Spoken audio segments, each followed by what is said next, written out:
নারী টকশোর মধ্যে বলছেন যে এই বাংলার জমিনে ইসলাম ছিল না, ইসলামের আইন অনুযায়ী শাসন ব্যবস্থা পরিচালিত হয় নাই, আর ভবিষ্যতে কখনো হবেও না। আমরা বলতে চাই তাকে সাবধান করে দিয়ে, এই বাংলার জমিনে ইসলামের আইন পূর্বে ছিল, ইনশাআল্লাহ এখনো এবং পরবর্তী সময়গুলো কোরআন এবং হাদিসের বিধান অনুযায়ী ইনশাআল্লাহ এই বাংলার জমিনে আইন চালু হবে।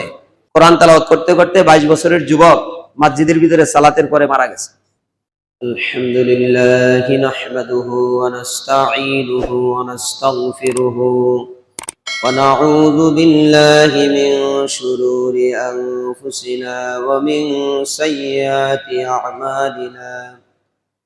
من يهده الله فلا مضل له ومن يضلله فلا هادي له. أشهد أن لا إله إلا الله وحده لا شريك له وأشهد أن محمدا عبده ورسوله. قال الله تعالى في كلامه المجيد: أعوذ بالله من الشيطان الرجيم. ومن أظلم ممن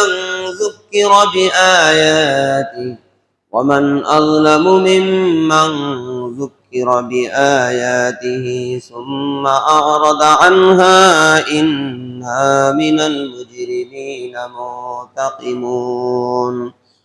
قال الله تعالى في كلامه المجيد: أعوذ بالله من الشيطان الرجيم.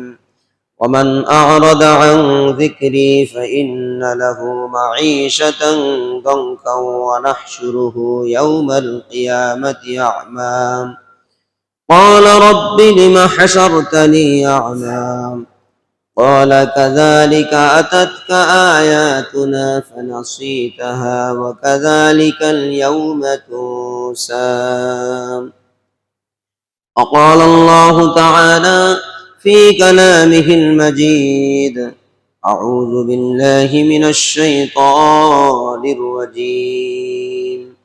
قل يا عبادي الذين أسرفوا على أنفسهم لا تقنطوا من رحمة الله إن الله يغفر الذنوب جميعا إنه هو الغفور الرحيم. وقال الله تعالى في كلامه المجيد: أعوذ بالله من الشيطان الرجيم.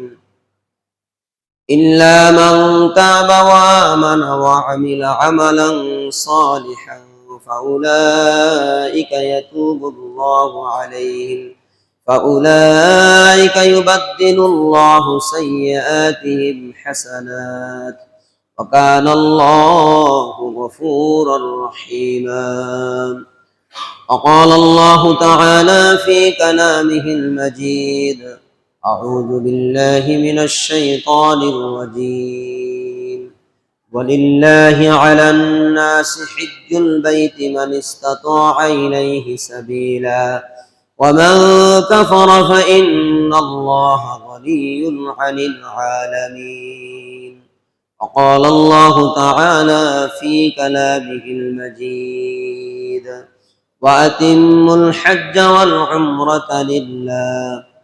قال النبي صلى الله عليه وسلم: بني الإسلام على 5: شهادة أن لا إله إلا الله وأن محمد رسول الله وإقام الصلاة وإيتاء الزكاة والحج البيت وصوم رمضان. উপস্থিত সম্মানিত মুসল্লিয়ান ইকরাম, সর্বপ্রথম সেই মহান রব্বুল আলামিনের শুকরিয়া আদায় করছি যে মহান রব্বুল আলামিন আমাদেরকে আজকে জুমার দিনে শাওয়াল মাসের এই শেষ সময় আল্লাহ সুবহানাহু ওয়া তাআলার কৃতজ্ঞতা স্বীকার করার জন্য, শুকরিয়া আদায় করার জন্য, আনুগত্য স্বীকার করার জন্য মসজিদে আসার মতো যে তৌফিক দান করেছেন, যিনি সমগ্র সৃষ্টি জগতের মালিক, যিনি পরম করুণাময়, যিনি অসীম দয়ালু, যিনি বিচার দিবসের মালিক, সেই নিখিল জাহানের প্রতিপালক মহান রব্বুল আলামিনের জন্য সমস্ত প্রশংসা জ্ঞাপন করছি। সকলে বলি আলহামদুলিল্লাহ। সাথে সাথে দুরূদ ও সালাম পেশ করছি মানবতার আদর্শ, মানবতার নেতা, মানবতার শিক্ষক সাইয়্যিদিনা মুহাম্মদুর রাসূলুল্লাহ সাল্লাল্লাহু আলাইহি ওয়াসাল্লামের ঈমান ভঙ্গের কারণ সম্পর্কে ধারাবাহিক আলোচনা করছিলাম। গত ঈমান ভঙ্গের 9 নম্বর কারণ সম্পর্কে আলোচনা শেষ করেছি। আর একটি কারণ আছে, ঈমান ভঙ্গের 10টি কারণ নওয়াকিজুল ঈমানের, এর সর্বশেষ যে কারণটি আজকে সে বিষয়ে ইনশাআল্লাহ সংক্ষিপ্ত আকারে আলোচনা করার চেষ্টা করব। আমরা যে এই ঈমান ভঙ্গের কারণগুলো নিয়ে আলোচনা করেছি, আর একটু দীর্ঘ সময় নিয়ে বুঝে বুঝে আলোচনা করার আর শোনার কারণ হচ্ছে এই, যাতে করে আমরা এই কারণগুলো সম্পর্কে জ্ঞান অর্জন করে আমরা যেন ঈমান ভঙ্গের এই সমস্ত অপরাধগুলো থেকে যেন আমরা বিরত থাকতে পারি। এজন্য আমি দীর্ঘ 2-3 জুমা ধরে আপনাদের মাঝে এই ঈমান ভঙ্গের কারণগুলো নিয়ে আলোচনা করেছি। নওয়াকিজুল ঈমান, এই ঈমান ভঙ্গের 9 নম্বর কারণ হচ্ছে আল্লাহর মনোনীত দিন ইসলামের প্রতি, দিন ইসলাম থেকে মুখকে ফিরিয়ে নেওয়া, আল্লাহর মনোনীত ধর্ম ইসলামের প্রতি আন্তরিকতা না থাকা। অর্থাৎ সহজভাবে যদি আমরা বুঝতে চেষ্টা করি, কথাটা হলো এরকম যে আমরা মুসলমান, কিন্তু কোরআন দিয়ে হাদিস দিয়ে যখন আমাদের মাঝে কোনো দাওয়াতি কাজ করা হয়, আমাদেরকে ওসিয়ত নসিহত করা হয়, উপদেশ দেওয়া হয়, তখন আমরা মুসলমান হওয়া সত্ত্বেও আমরা সেই ওসিয়ত, সেই নসিহত গ্রহণ করতে চাই না। আমরা নারাজ, আল্লাহর দেওয়া বিধানের প্রতি আমরা নারাজ থাকি, আল্লাহ দেওয়া বিধানের প্রতি আমরা সন্তুষ্ট থাকি না, আল্লাহর প্রতি আন্তরিকতা নেই আমাদের। কোরআন আছে, হাদিস আছে, কিন্তু আমরা কোরআন এবং হাদিসের আলোকে আমাদের সমাজ, আমাদের বিচার, আমাদের রাষ্ট্র, আমাদের পরিবার, আমরা কোনোটাই মেনটেন করি না, আমরা এগুলো করতে পছন্দ করি না। অত্যন্ত দুঃখজনক বিষয়, গতকালকে একটি টকশো দেখেছিলাম। টকশোতে একজন আলেম আর 2 জন নারী, উপস্থাপিকা একজন নারী, আরেকজন হচ্ছে বক্তা হিসাবে বক্তব্য পেশ করছে আরেকজন নারী, আর একজন আলেম সেখানে উপস্থিত। সেখানে বক্তব্য পেশ করা হচ্ছে এরকম, আলেম বুঝানোর চেষ্টা করছেন দ্বীনের খেদমতের স্বার্থে। তিনি বলছেন যে যে কোনো বিষয়গুলোই ইসলামিক ক্যাটাগরি অনুযায়ী, ইসলামিক রীতিনীতি অনুযায়ী, ইসলামিক আইন অনুযায়ী বাস্তবায়িত হবে। আর এটাই আল্লাহ তাআলা বাস্তবায়ন করার জন্যই আল্লাহ বিধান নাজিল করেছেন, কোরআন দিয়েছেন, হাদিস দিয়েছেন। কিন্তু দুঃখজনক ব্যাপার দেখলাম, সেখানে সেই নারী টকশোর মধ্যে বলছেন যে এই বাংলার জমিনে ইসলাম ছিল না, ইসলামের আইন অনুযায়ী শাসন ব্যবস্থা পরিচালিত হয় নাই, আর ভবিষ্যতে কখনো হবেও না। নাউজুবিল্লাহ। আমরা বলতে চাই তাকে সাবধান করে দিয়ে, এই বাংলার জমিনে ইসলামের আইন পূর্বে ছিল, এক সময় মানুষ পালন করেছে, যতটুকু বুঝেছে ততটুকু পালন করেছে। ইনশাআল্লাহ এখনো এবং পরবর্তী সময়গুলো কোরআন এবং হাদিসের বিধান অনুযায়ী, কোরআন এবং হাদিসের ফয়সালা অনুযায়ী ইনশাআল্লাহ এই বাংলার জমিনে আইন চালু হবে। আমরা এজন্য প্রতিজ্ঞাবদ্ধ অবস্থায় আল্লাহর এই বিধান বাস্তবায়নের জন্য আমরা প্রয়োজনে সংগ্রাম করতে প্রস্তুত আছি। আমরা আল্লাহর জন্য সংগ্রাম করব। তারপরও এই সমাজে যখন কোরআন এবং হাদিস বাস্তবায়িত হবে, কোরআন এবং হাদিসের আইন চালু হবে, তখন শান্তি এমনি নেমে আসবে, তখন অপরাধগুলো দূরে সরে যাবে, আল্লাহ রহমত নাজিল করবেন। এজন্য আমরা প্রচেষ্টা করব। তার কথাকে আমি আবার লিখে দিয়েছি যে অবশ্যই অবশ্যই এই বাংলার জমিনে ইসলাম কায়েম হবে, ইসলাম প্রতিষ্ঠিত হবে। আমার কমেন্টে আমার যতটুকু যুদ্ধ করার ততটুকু আমি লিখে দিয়েছি। তো এখনকার সমাজটা, এখনকার সিচুয়েশন গুলো, এখনকার মিডিয়ার যুগ এবং আধুনিক প্রযুক্তির যুগ, একটি ছোট্ট কথা যদি কারো মুখ থেকে বেরিয়ে পড়ে আর এটা যদি মিডিয়ার সামনে ফোকাসিং হয়, এটা সব জায়গায় ছড়িয়ে পড়ে, কেউ এটার পক্ষে আসে, কেউ বিপক্ষে আসে। আমি আপনাদের কাছে অনুরোধ করব, সত্যের জন্য সবসময় লড়াই করার জন্য সবসময় সত্যের পক্ষে কমেন্ট করার চেষ্টা করবেন ইনশাআল্লাহ। আর অসত্যের বিরুদ্ধে প্রতিবাদের জন্য, সত্যের পক্ষে কথা বলে সেটার বিরুদ্ধে প্রতিবাদের জন্য প্রয়োজনে লেখার দরকার হলে লিখবেন ইনশাআল্লাহ। আল্লাহ আমাদের কবুল করুন, আমিন। সম্মানিত উপস্থিতি, তাহলে কোনো ব্যক্তিকে যদি আল্লাহর আয়াত দিয়ে আল্লাহর বিধান দিয়ে যদি কাউকে ইসলাম, কাউকে জীবন পদ্ধতি, জীবন ব্যবস্থা পরিচালনার জন্য নির্দেশ প্রদান করা হয়, আর তা থেকে সে যদি মুখকে বাঁকা করে নিয়ে যায়, তাহলে তার চেয়ে বড় জালেম আর কেউ হতে পারে না।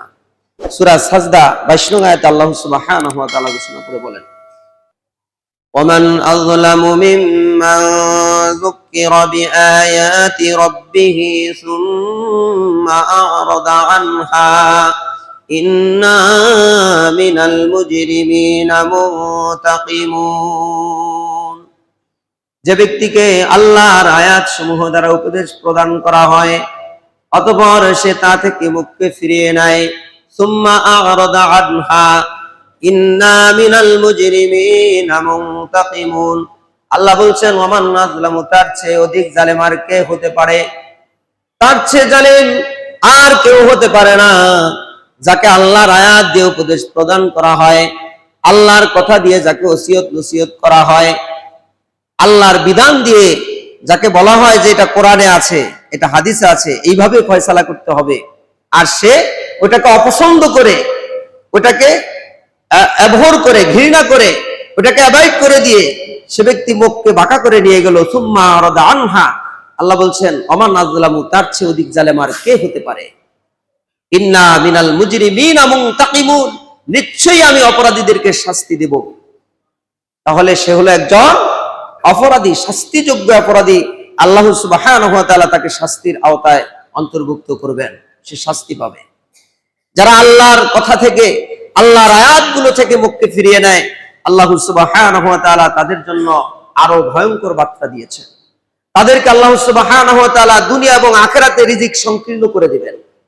আল্লাহ তাআলা তাদেরকে অন্ধ অবস্থায় কিয়ামতের ময়দানে উত্থিত করবেন, এমনকি কিয়ামতের ময়দানে আল্লাহ তাআলা তাকে ভুলে যাবেন। সূরা তাহা 124 থেকে 26 নং আয়াতের মধ্যে মহান আল্লাহ তাআলা ঘোষণা করে বলেন, ওয়ামান আ'রাদা আন যিকরি ফাইন্না লাহু মাঈশাতান দাকান ওয়া নাহশুরুহু ইয়াওমাল কিয়ামাতি আ'মা।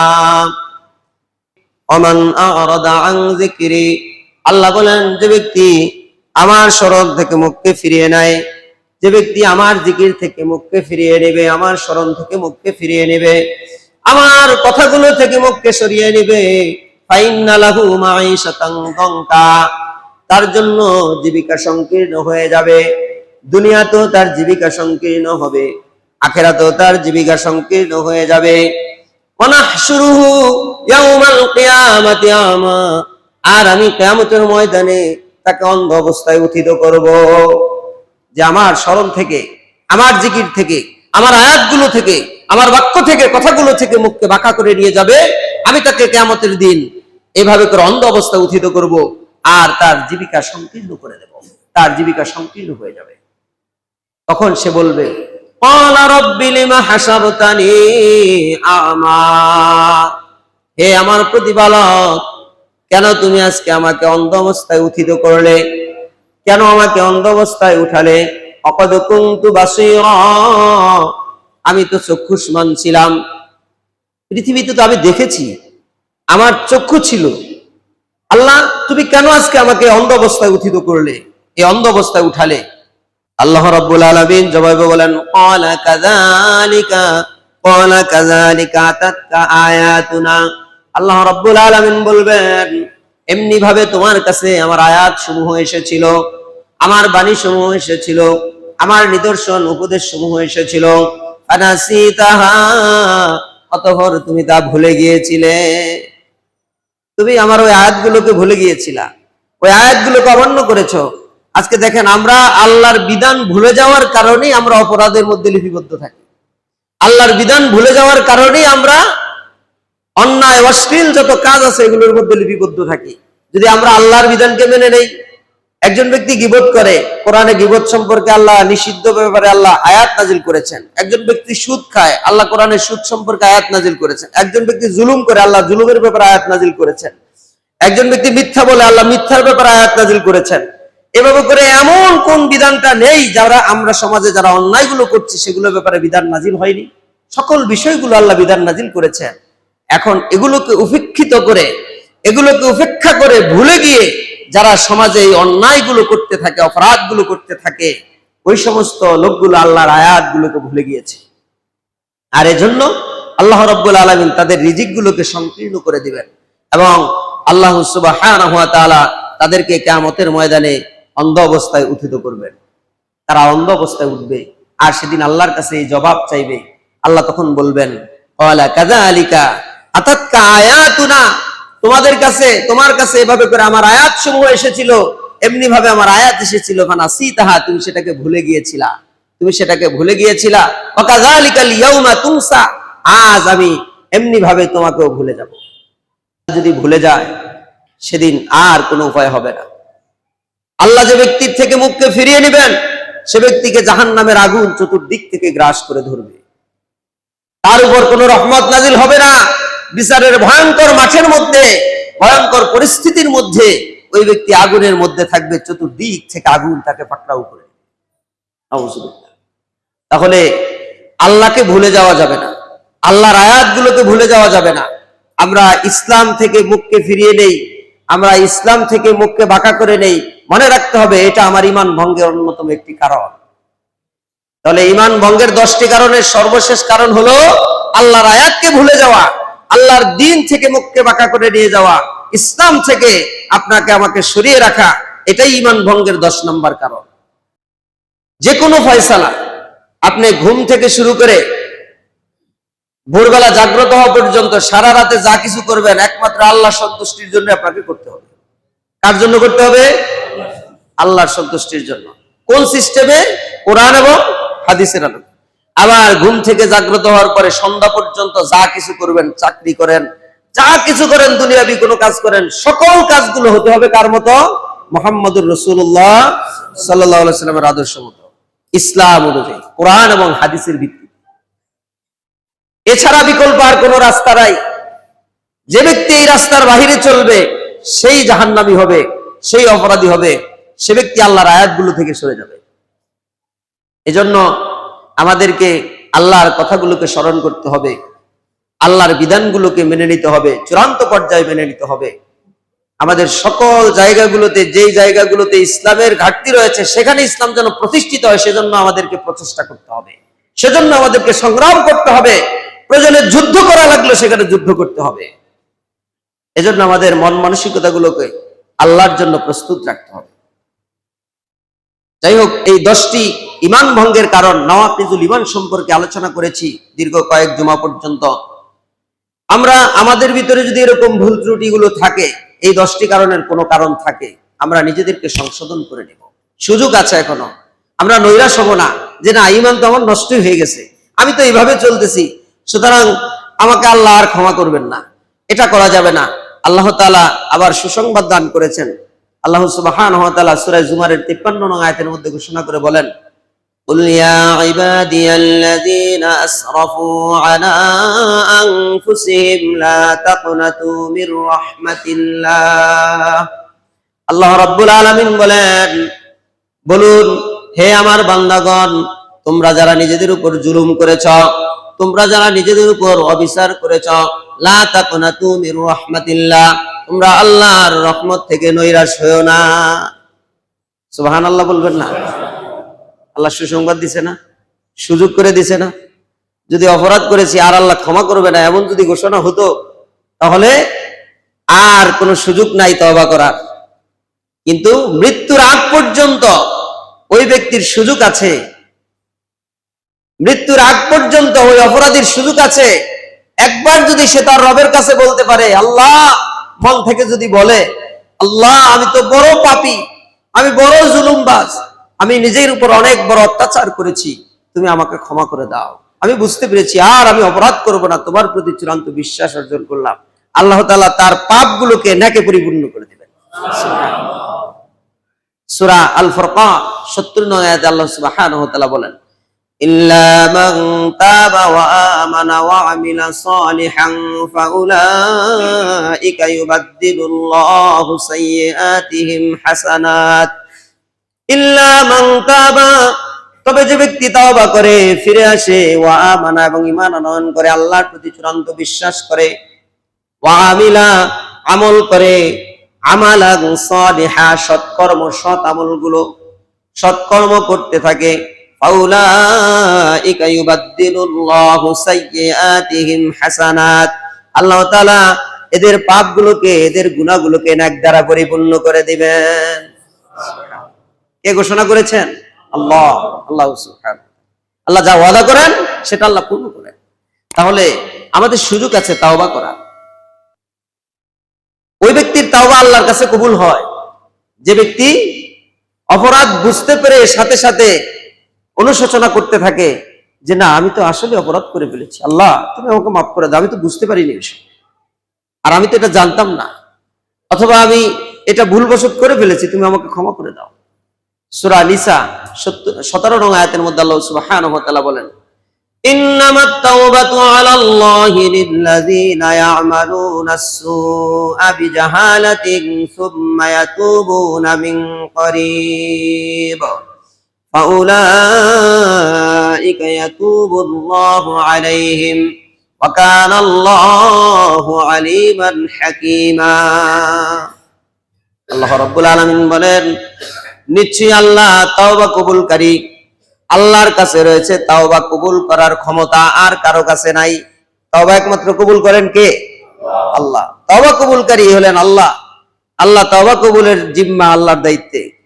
ওদের তাওবাগুলো আল্লাহ জিম্মায় নিয়েছেন, ওদের তাওবাগুলো আল্লাহ কবুল করেন। লিল্লাযীনা ইয়া'মালুনাস সুআ বিজাহালা, যারা অজ্ঞতাবশত ভুলবশায় করে ফেলে, অপরাধ করে ফেলে, অজান্তে অপরাধ করে ফেলে, আর যারার সাথে সাথে তারা তাওবা করা শুরু করে দেয়, এদের তাওবাগুলো ফাউলাইকা ইয়াতুবুল্লাহু আলাইহিম, আল্লাহ এদের তাওবাগুলো কবুল করেন। সুবহানাল্লাহ। তাহলে কোনো ভুল হয়ে গেলে আমাদের সাথে সাথে কি করতে হবে? তাওবা করতে হবে। তাওবা কি? ফিরে আসা। তাওবা অর্থ কি? ফিরে আসা। আর এই অপরাধ করব না, আর কখনো মাজারে যাব না, আর কখনো পীর ধরব না, আর কখনো আল্লাহ ছাড়া অন্য কারো ইবাদত করব না, আর কখনো কোনো অন্যায় কাজ করব না, আর কখনো গীবত করব না, আর কখনো জুলুম করব না, আর কখনো সুদ খাবো না, আর কখনো মিথ্যা বলবো না। তাওবা করে ফিরে আসা, এটা হলো তাওবা। তাওবা শব্দের অর্থ হচ্ছে ফিরে আসা, নিজেকে সরিয়ে আনা। তাহলে এই তাওবার ছোট্ট তাওবা হলো আস্তাগফিরুল্লাহ ওয়া আতুবু ইলাইহি। আস্তাগফিরুল্লাহ ওয়া আতুবু ইলাইহি। আল্লাহ সুবহানাহু ওয়া তাআলা কত সুযোগ আমাদের করে দিয়েছেন। আল্লাহ রাসূল বলেছেন, যে ব্যক্তি এটা বলে তার একটা অপরাধ আল্লাহ ক্ষমা করে দেন। আল্লাহ রাসূল দিনের বেলা এটাকে 70 বার কোন বর্ণনা এসেছে, কোন বর্ণনায় 100 বার এসেছে, তিনি এভাবে পাঠ করতেন। আমাদের তাহলে কতবার পড়া দরকার? অনেক বেশি। আল্লাহ রাসূলের সামনের পিছনের সকল গুনাহগুলো আল্লাহ ক্ষমা করে দিয়েছেন। তাহলে সুতরাং বোঝা যায় আমাদেরকে আরো অনেক বেশি পড়তে হবে আস্তাগফিরুল্লাহ ওয়া আতুবু ইলাইহি। সবাই আমার সাথে বলেন, কি বলবো আমরা? আস্তাগফিরুল্লাহ ওয়া আতুবু ইলাইহি। আল্লাহ, তোমার কাছে ক্ষমা চাচ্ছি, তোমার কাছে তওবা করছি, তোমার কাছে ক্ষমা চাচ্ছি, তোমার কাছে তওবা করছি।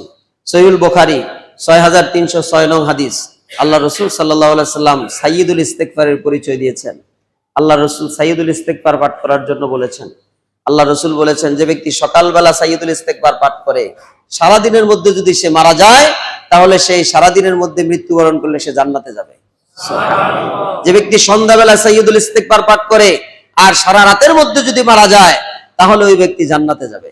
সুবহানাল্লাহ। সাইয়্যিদুল ইস্তিগফার কি? আল্লাহুম্মা আনতা রাব্বি, হে আমার প্রতিপালক। আল্লাহুম্মা আনতা রাব্বি, হে আল্লাহ তুমি আমার রব। আমাদের রব কে?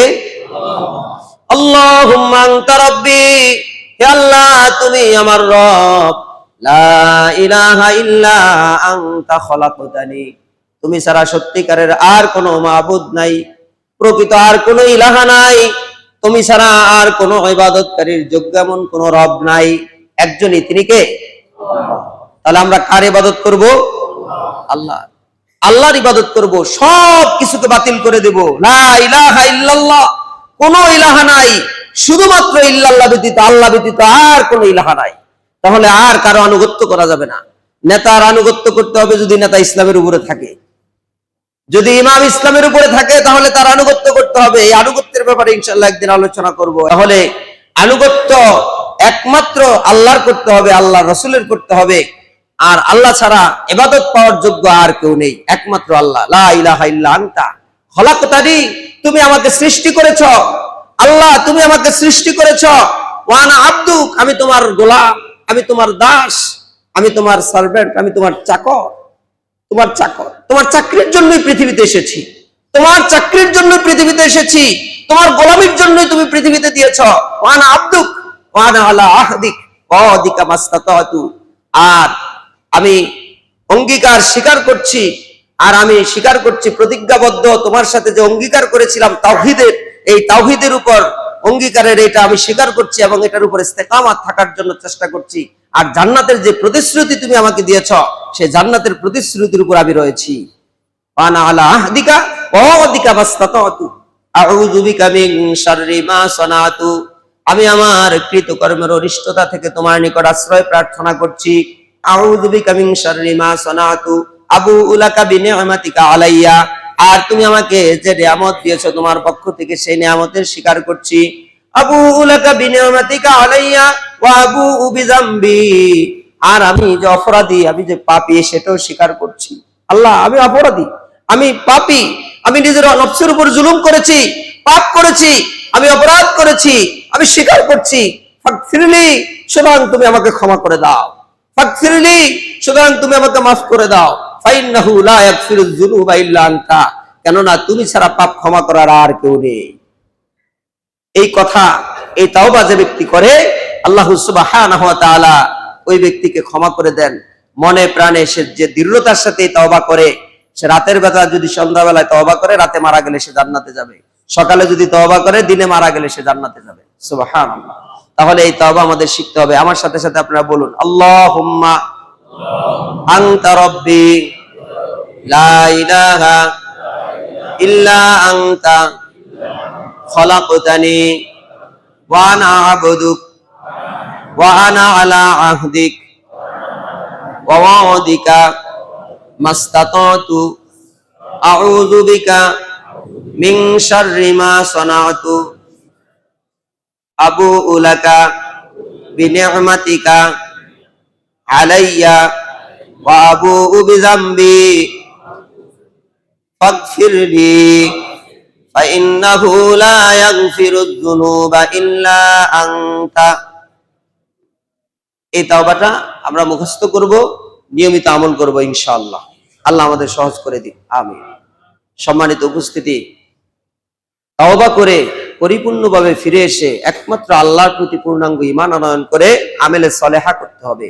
তাহলে আমাদের গুনাহগুলো আল্লাহ নেকে পরিবর্তন করে দিবেন, গুনাহগুলোকে নেক দ্বারা আল্লাহ তাআলা পরিপূর্ণ করে দিবেন। সুতরাং আমরা পিছনে যা অপরাধ করেছি, আজকে আমরা পরিপূর্ণভাবে তওবা করে এখান থেকে ফিরে আসব। আল্লাহ আমাদেরকে কবুল করুন, আমিন। আর আমরা সালাতের প্রতি যত্নবান হব, সালাত আদায়ের প্রতি গুরুত্ব দেব। আমরা সালাতের প্রতি যত্নবান নেই। আমাদের সন্তানরা সালাত পড়ে না, যুবক ভাইরা সালাত পড়ে না। গত ৩-৪ দিন আগে একটা নিউজ দেখেছিলাম যে এক ভাই কোরআন তেলাওয়াত করতে করতে 22 বছরের যুবক মসজিদের ভিতরে সালাতের পরে মারা গেছে। আল্লাহ তার জান্নাত নসিব করুন, আল্লাহ তাআলা তাকে জান্নাতবাসী করুন, আল্লাহ তাআলা তার পাপগুলো ক্ষমা করে দিন। ওই যুবক ভাই প্রতিদিন নাকি ফজরের সালাতের পরে কোরআন তেলাওয়াত করতেন। 22 বছরের যুবক এখন ঘুমিয়ে থাকে, 2টার সময় ঘুমায়, 10টা-11টায় উঠে। কিন্তু আল্লাহ তাকে কবুল করছেন। সে মাদ্রাসায় পড়ালেখা করছে কিনা সেটা কোনো নিউজ দেয়নি, কিন্তু বরং সে একজন মেকার ছিলেন। কিন্তু তার প্রত্যেকটা কাজের মাঝখানে সে 5 ওয়াক্ত সালাতকে গুরুত্ব দিয়েছেন এবং প্রতিদিন ফজরের সালাতের পরে কোরআনুল কারীম তেলাওয়াত করতেন। কোরআন পড়তে পড়তে হঠাৎ সে ক্লান্ত হয়ে পড়ে গেল। পড়ে যাওয়ার পরে মুয়াজ্জিন ধরতে এসে দেখলো, মুয়াজ্জিন যেটা ব্যক্ত করেছেন, তাকে দেখতে এসে দেখলো যে সে মারা গেছে। কত সহজে আল্লাহ তাআলা তাকে নিয়ে গেলেন, মৃত্যুর যন্ত্রণাটা তার জন্য আল্লাহ কমিয়ে দিয়েছে। আল্লাহ সুবহানাহু ওয়া তাআলা সবচেয়ে ভালো জানেন। আমরাও কামনা করি আল্লাহ যেন আমাদেরকে মৃত্যুর যে ভয়ঙ্কর যন্ত্রণা, যে শাস্তি, এগুলো থেকে যেন আল্লাহ আমাদের রেহাই দেন। আল্লাহ যেন আমাদেরকে প্রকৃত মুমিন হিসাবে যেন আমরা আমাদের রবের কাছে তার ডাকে সাড়া দিতে পারি, সেই তৌফিক আল্লাহ আমাদেরকে দান করেন, আমিন। সম্মানিত উপস্থিতি, তো যুবক ভাইয়েরা আজকে সালাত পড়ে না। অনেক বৃদ্ধরা আছে মসজিদের বা আশেপাশে বসে বিভিন্ন দোকানপাটে বসে গল্প করে, বিভিন্ন গীবত শিকায়ত করে, সিগারেট খায়, অন্যায় অশ্লীলতার মধ্যে লিপিবদ্ধ থাকে, মসজিদে আসে না। অথচ আল্লাহ তাআলা এদেরকে সাকার নামক জাহান্নামে দিবে, এরা নিজেরাও জানে না।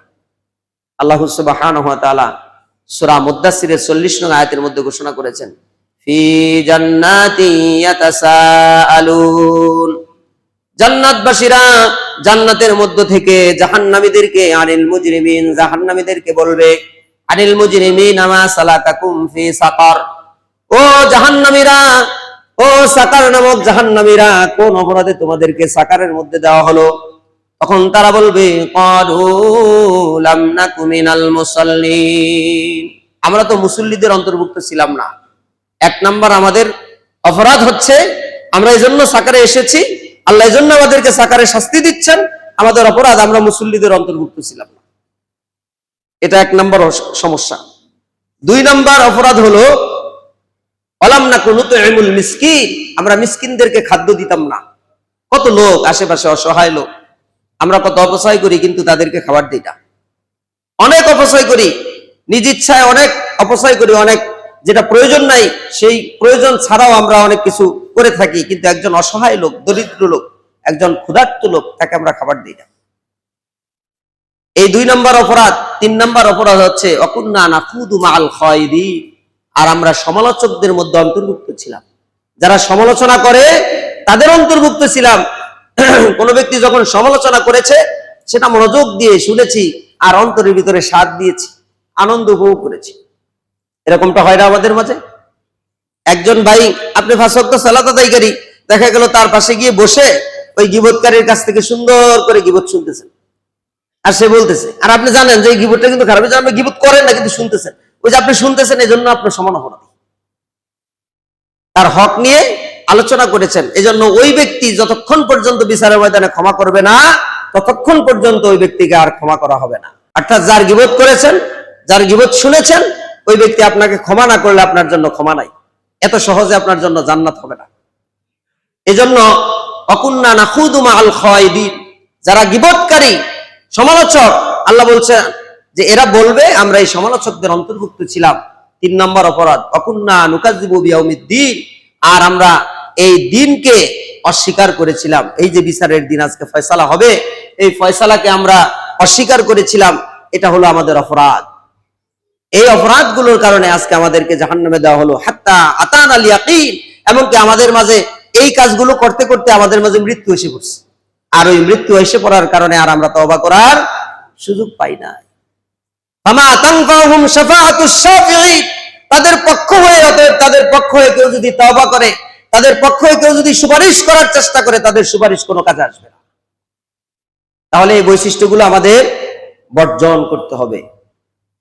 সালাত আদায়কারী হতে হবে, আমরা মুসল্লি হব। আমরা কি হব ভাই? মুসল্লি হব। সালাত পড়ব কোথায় এসে? মসজিদে এসে। কোথায় এসে সালাত পড়ব? মন গড়া আপনি বাসায় সালাত পড়বেন, আজান হলে কোনো কারণ ছাড়া, আপনার সালাত গ্রহণ হতেও পারে, নাও হতে পারে। সম্মানিত উপস্থিতি, শাওয়াল মাসের শেষ পর্যায়ে, সামনে জিলকদ মাস আসতেছে, পরবর্তী মাস হলো জিলহজ। 4টি হারাম মাসের অন্যতম 2টি জিলকদ, জিলহজ। তো এই মাসগুলোতে আল্লাহ রাসূল সাল্লাল্লাহু আলাইহি সাল্লাম শাওয়াল মাসে সিয়াম, 6টি সিয়াম রাখার জন্য নির্দেশনা দিয়েছেন। আমরা আলহামদুলিল্লাহ অনেকে রেখেছি, আমাদের মাঝে অনেকে আলহামদুলিল্লাহ এই আমলটি করেছেন। আল্লাহ তাদের সিয়ামগুলোকে কবুল করুন, আমিন। তো সামনে জিলকদ, জিলহজ মাস আসতেছে, আমাদের এই জিলহজ সম্পর্কে আলোচনা থাকবে ইনশাআল্লাহ সামনের জুমাগুলোতে। আজকে আমরা যে বিষয়গুলোর উপর আলোচনা করেছি, আল্লাহ সুবহানাহু ওয়া তাআলা আমাদের এই সকল বিষয়ের উপর আমল করার তৌফিক দান করুন, আমিন। ইন্নাল হামদুলিল্লাহ ওয়াসসালাতু ওয়াসসালামু আলা মান লা নাবিয়্যা আম্মা বা'দ, ফাইন্না খায়রাল হাদিসি কিতাবুল্লাহ ওয়া খায়রুল হাদী হাদী মুহাম্মাদ ওয়া শাররুল উমুরি মুহদাসাতুহা ওয়া কুল্লু মুহদাসাতিন বিদআহ ওয়া কুল্লু বিদআতিন দালালাহ ওয়া কুল্লু দালালাতিন ফিন্নার। আল্লাহুম্মা সাল্লি আলা মুহাম্মাদিন ওয়া আলা আলি মুহাম্মাদ কামা সাল্লাইতা আলা ইব্রাহিম ওয়া আলা আলি ইব্রাহিম ইন্নাকা হামিদুম মাজিদ। আল্লাহুম্মা বারিক আলা মুহাম্মাদিন ওয়া আলা আলি মুহাম্মাদ কামা বারাকতা আলা ইব্রাহিম ওয়া আলা আলি ইব্রাহিম ইন্নাকা হামিদুম মাজিদ। ربنا آتنا في الدنيا حسنة وفي الآخرة حسنة وقنا عذاب النار اللهم ارحم في بلادنا البنغلاديش اللهم ارحم في بلادنا البنغلاديش اللهم ارحم في بلادنا البنغلاديش ربنا ظلمنا أنفسنا وإن لم تغفر لنا وترحمنا لنكونن من الخاسرين ربنا لا تزغ قلوبنا بعد إذ هديتنا وهب لنا من لدنك رحمة إنك أنت الوهاب ربنا اصرف عنا عذاب جهنم إن عذابها كان غراما إنها ساءت مستقرا ومقاما اللهم أجرنا من النار اللهم أجرنا من النار اللهم أجرنا من النار رب ارحمهما كما ربياني صغيرا أذهب البأس رب الناس واشف أنت الشافع لا شفاء إلا شفاءك شفاء لا يغادر سقما اللهم إني أعوذ بك من البرص والجذام والجنون ومن سيء الأسقام حسبنا الله ونعم الوكيل ربنا هب لنا من أزواجنا وذرياتنا قرة أعين واجعلنا للمتقين إماما اللهم اغفر لحينا وميتنا وشاهدنا وغائبنا وصغيرنا وكبيرنا وذكرنا وأنثانا اللهم من أحييته منا فأحيه على الإسلام ومن توفيته منا فتوفه على الإيمان ربنا تقبل منا إنك أنت السميع العليم وتب علينا إنك أنت التواب الرحيم إن الله يأمركم بالعدل والإحسان وإيتاء ذي القربى وينهى عن الفحشاء والمنكر والبغي يعظكم لعلكم تذكرون فاذكروني أذكركم واشكروني ولا تكفرون